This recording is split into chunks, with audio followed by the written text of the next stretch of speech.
मैं गोहरमैक्स स्टूडियो से। और आज बहुत अच्छा गाना मिक्स किया हूँ जिसको गाए हैं रुपदेव रमन जी और दिलीप दिलवाले जी। आप लोग के बीच कल आएगा भोजपुरी दुलाड़ा पे और इस चैनल पे भी, तो आप लोग जरूर सुने, कमेंट करें। और थोड़ा सा मुखरा आप लोग को सुनाता हूँ, थोड़ा मजा ले लीजिए कि आप लोग को कैसा लगा।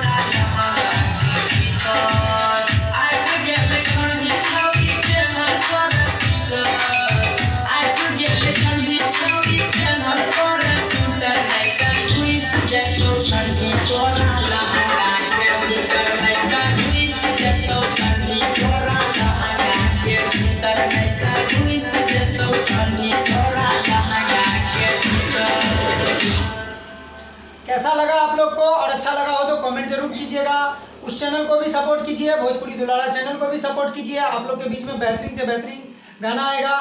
और हमारे सम्राट जी को भी देख लीजिए जो बहुत अच्छा गाते हैं और बहुत अच्छा मेहनत कर रहे हैं। आज रुपदेव भैया का एक सॉन्ग आ रहा है जो क्या बोले टुमारो मॉर्निंग में, जैसे कि वो सॉन्ग का नाम है कि घुस जे तो तोरा ठंडी तोरा लहंगा के भीतर है। थोड़ा दुलार प्यार दीजिए और चैनल को भी लाइक सब्सक्राइब कीजिए और शेयर कीजिए। हर हर महादेव, जय भारत।